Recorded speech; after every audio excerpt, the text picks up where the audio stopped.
पाठ 4 संधि जॉइनिंग। संधि शब्द का अर्थ होता है मेल। भाषा में अनेक शब्दों में कई ध्वनियां परस्पर मिलकर एक हो जाती हैं।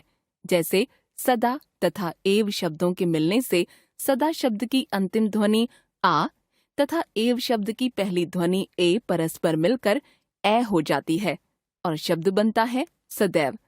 ध्वनियों के बीच इस प्रकार के मेल से होने वाले परिवर्तन को संधि कहते हैं। कुछ और उदाहरण देखिए। महा जमा ईश महेश, आ जमा ई ए। हिम जमा आलय हिमालय, अ जमा आ। जगत जमा नाथ जगन्नाथ, त जमा न। निहि जमा चल निश्चल, विसर्ग जमा च श्च। यहाँ पहले 2 उदाहरणों में 2 स्वरों का मेल हो रहा है तथा तीसरे में 2 व्यंजनों का और चौथे में पहली ध्वनि विसर्ग है तथा दूसरी व्यंजन। संधि विच्छेद। 2 ध्वनियों के मेल को तो हमने संधि कहा। इसके ठीक विपरीत यदि किसी शब्द की इन ध्वनियों को अलग अलग करके संधि से पहले वाली स्थिति में रख दिया जाए तो यह संधि विच्छेद कहलाता है। विच्छेद शब्द का अर्थ ही है अलग अलग करना। जैसे स्वार्थ, स्व जमा अर्थ, नरेश, नर जमा ईश, संकल्प, सम जमा कल्प, उच्चारण, उत जमा चारण, दुर्गम, दुह जमा गम, तथैव, तथा जमा एव। ध्यान रखिए, किसी शब्द में 2 ध्वनियों का परस्पर मेल ही संधि है। संधि के अंतर्गत कभी पहली ध्वनि में परिवर्तन होता है तो कभी दूसरी में और कभी दोनों में। संधि 2 स्वरों, 2 व्यंजनों अथवा विसर्ग तथा व्यंजन ध्वनियों के मध्य होती है। संधि की विपरीत प्रक्रिया जिसमें ध्वनियों को पुनः अलग अलग करके संधि से पहले की स्थिति में रखा जाता है, संधि विच्छेद कहलाती है। संधि के भेद प्रभेद। संधि के भेद: स्वर संधि, व्यंजन संधि, विसर्ग संधि। स्वर संधि: 2 स्वरों के मेल से जो परिवर्तन होता है वह स्वर संधि कहलाता है। देखिए उदाहरण। परम जमा अर्थ परमार्थ, अ जमा आ। महा जमा ईश महेश, आ जमा ई ए। सप्त जमा ऋषि सप्तर्षि, अ जमा री अर। यदि जमा अपि यद्यपि, ई जमा य। स्वर संधि के 5 भेद होते हैं: दीर्घ संधि, गुण संधि, वृद्धि संधि, यण संधि तथा अयादि संधि। दीर्घ संधि: जब ह्रस्व या दीर्घ अ ई उ के बाद ह्रस्व या दीर्घ अ ई उ सजातीय स्वर आते हैं तो वे परस्पर मिलकर दीर्घ आ ई उ में बदल जाते हैं। इस प्रकार की संधि को दीर्घ संधि कहते हैं। जैसे आ जमा आ। स्व जमा अर्थ स्वार्थ, चर जमा अचर चराचर, अ जमा आ। शिव जमा आलय शिवालय, सत्य जमा आग्रह सत्याग्रह, आ जमा आ। परीक्षा जमा अर्थी परीक्षार्थी, विद्या जमा अर्थी विद्यार्थी, आ जमा आ। विद्या जमा आलय विद्यालय, वार्ता जमा आलाप वार्तालाप, ई जमा ई। रवि जमा इंद्र रवींद्र, अभि जमा इष्ट अभीष्ट, ई जमा ई। कपि जमा ईश कपीश, हरि जमा ईश हरीश, ई जमा ई। नारी जमा इंदु नारींदु, नारी जमा इच्छा नारीच्छा, ई जमा ई। सती जमा ईश सतीश, रजनी जमा ईश रजनीश, उ जमा उ। लघु जमा उत्तर लघुत्तर, भानु जमा उदय, भानुदय। उ जमा ऊ, ऊ। सिंधु जमा ऊर में, सिंधूर में। लघु जमा ऊर में, लघूर में। ऊ जमा उ, ऊ। वधू जमा उत्सव, वधूत्सव। भू जमा उद्धार, भूद्धार। ऊ जमा ऊ, ऊ। भू जमा ऊर्जा, भूर्जा। वधू जमा ऊर्जा, वधूर्जा। गुण संधि अ आ स्वरों के बाद यदि ह्रस्व या दीर्घ इ, उ अथवा री स्वर आते हैं तो उनके स्थान पर क्रमशः ए, ओ तथा अर हो जाता है। इसे ही गुण संधि कहते हैं। जैसे अ आ जमा ई, ए। अ जमा ई, ए। देव जमा इंद्र, देवेंद्र।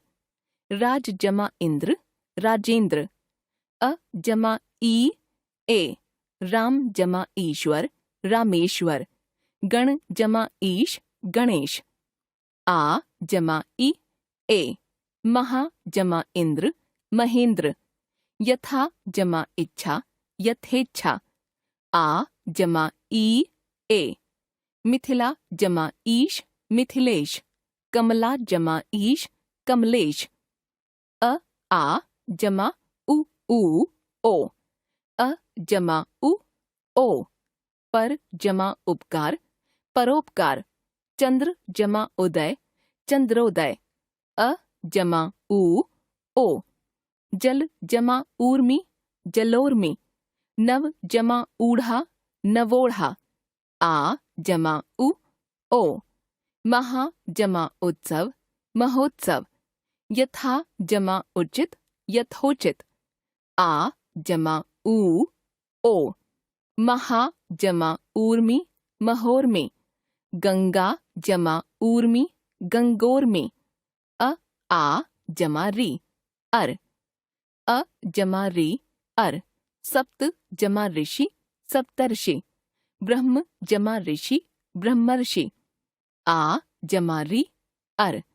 राजा जमा ऋषि, राजर्षि। महा जमा ऋषि, महर्षि। वृद्धि संधि जब अ या आ के बाद ए या आई हो तो दोनों को मिलाकर आई, और जब अ या आ के बाद ओ या औ हो तो दोनों को मिलाकर औ हो जाता है। इस प्रकार की संधि को वृद्धि संधि कहते हैं। जैसे अ आ जमा ए आई, आई। अ जमा ए, आई। एक जमा एक, एक। लोक जमा एषणा, लोकैषणा। अ जमा आई। मत जमा ऐक्य, मतैक्य। परम जमा ऐश्वर्य, परमैश्वर्य। आ जमा ए, आई। सदा जमा एव, सदैव। तथा जमा एव, तथैव। आ जमा आई। महा जमा ऐश्वर्य, महेश्वर्य। माता जमा ऐश्वर्य, मातैश्वर्य। अ आ जमा ओ, औ। अ जमा ओ, औ। जल जमा औषधि, जलौषधि। दंत जमा ओष्ठ, दंतौष्ठ। अ जमा औ। परम जमा औदार्य, परमौदार्य। परम जमा औषध, परमौषध। आ जमा ओ, औ। महा जमा ओजस्वी, महौजस्वी। महा जमा ओध, महोध। आ जमा औ। महा जमा औषध, महौषध। महा जमा औदार्य, महौदार्य। यण संधि ई के बाद इन दोनों से भिन्न कोई भी स्वर हो तो ई का य हो जाता है। ऊ के बाद इनसे भिन्न कोई स्वर आता है तो ऊ का व हो जाता है, तथा री के बाद री से भिन्न कोई भी स्वर आता है तो री का र हो जाता है। इस तरह के मेल को यण संधि कहते हैं। जैसे इ जमा अ, य। यदि जमा अपि, यद्यपि। अति जमा अधिक, अत्यधिक। इ जमा आ, या। वि जमा आप्त, व्याप्त। अति जमा आचार, अत्याचार। इ जमा उ यु, उपरि जमा उक्त उपर्युक्त, प्रति जमा उपकार प्रत्युपकार, इ जमा उ यू, नि जमा ऊन न्यून, वि जमा ऊह व्यूह, इ जमा ए ये, प्रति जमा एक प्रत्येक, अधि जमा एता अध्येता, ई जमा अ य, देवी जमा अर्पण देव्यार्पण, नदी जमा अर्पण नद्यार्पण, ई जमा आ या, सखी जमा आगमन सख्यागमन, देवी जमा आलय देव्यालय, ई जमा ऊ यू, नदी जमा ऊर्मी नद्यूर्मी, उ जमा अ व, अनु जमा अय अन्वय, सु जमा अच्छ स्वच्छ, उ जमा आ वा, सु जमा आगत स्वागत, मधु जमा आलय मध्वालय, उ जमा इ वि, अनु जमा इति अन्विति, अनु जमा इत अन्वित, उ जमा ए वे, अनु जमा एषण अन्वेषण, अनु जमा एषक अन्वेषक, रि जमा अ र, मातृ जमा अनुमति मात्रानुमति, पितृ जमा अनुमति पित्रानुमति, रि जमा आ रा, पितृ जमा आज्ञा पित्राज्ञा, मातृ जमा आदेश मात्रादेश। अयादि संधि ए ऐ तथा ओ औ के बाद यदि इनसे भिन्न कोई स्वर आता है तो ए का अय, ऐ का आय, ओ का अव तथा औ का आव हो जाता है। जैसे ए जमा अ अय, ने जमा अन नयन, शे जमा अन शयन, ऐ जमा अ आय, गई जमा अक गायक, नय जमा अक नायक, ओ जमा अ अव, भो जमा अन भवन, पो जमा अन पवन, औ जमा अ आव, पौ जमा अन पावन, पौ जमा अक पावक, औ जमा इ आवी, नौ जमा इक नाविक, औ जमा उ आवु, भौ जमा उक भावुक। व्यंजन संधि जब किसी व्यंजन ध्वनि के बाद कोई स्वर या व्यंजन आता है तो दोनों के मेल से जो परिवर्तन होता है उसे व्यंजन संधि कहते हैं। व्यंजन ध्वनियों के कुछ प्रमुख नियम इस प्रकार हैं। क, च, ट, त, प के बाद यदि कोई स्वर वर्ग का तीसरा या चौथा व्यंजन ग, घ, ज, झ, ड, ढ, द, ध तथा ब, भ अथवा य, र, ल, व, ह व्यंजन आता है तो निम्नलिखित परिवर्तन होता है। क का ग, च का ज, ट का ड, त का द, प का ब। देखिए उदाहरण। क का ग, वाक जमा ईश वागीश, दिक जमा अंबर दिगंबर। च का ज, अच जमा अंत अजंत। ट का ड, षट जमा आनन षडानन, षट जमा दर्शन षडदर्शन। त का द, जगत जमा ईश जगदीश, तत् जमा भव तद्भव। प का ब, अप जमा ज अब्ज। क, च, ट, त, प के बाद यदि न अथवा म व्यंजन आते हैं तो निम्नलिखित परिवर्तन हो जाता है। क का अंगा, च का इया, ट का ण, त का न, प का म। देखिए उदाहरण। क का अंग, वाक जमा मय वाग्मय, दिक जमा नाद दिग्नाद। ट का ण, षट जमा मास षण्मास, षट जमा मुख षण्मुख। त का न, सत जमा मार्ग सन्मार्ग, जगत जमा नाथ जगन्नाथ। यदि त एवं द व्यंजनों के बाद च छ व्यंजन आए तो त द का च, ज झ व्यंजन आए तो ज, ट ठ व्यंजन आए तो ट, ड ढ व्यंजन आए तो ड और ल व्यंजन आए तो ल में परिवर्तन हो जाता है। जैसे त जमा च, उत जमा चारण उच्चारण, सत जमा चरित्र सच्चरित्र। त जमा छ छ। उत जमा छिन्न उच्छिन्न। जगत जमा छाया जगत छाया। त जमा ज ज। सत जमा जन सज्जन। उत जमा ज्वल उज्ज्वल। त जमा ड ड। उत जमा डयन उड्डयन। त जमा ल ल। उत जमा लास उल्लास। उत जमा लेख उल्लेख। यदि त द के बाद श व्यंजन आता है तो त द का च हो जाता है तथा श व्यंजन छ में बदल जाता है। जैसे त जमा श छ। उत जमा शिष्ट उच्छिष्ट। हनुमत जमा शास्त्री हनुमत शास्त्री। यदि त द व्यंजनों के बाद ह व्यंजन आता है तो त द का परिवर्तन द में तथा ह का परिवर्तन ध में हो जाता है। जैसे त जमा ह ध।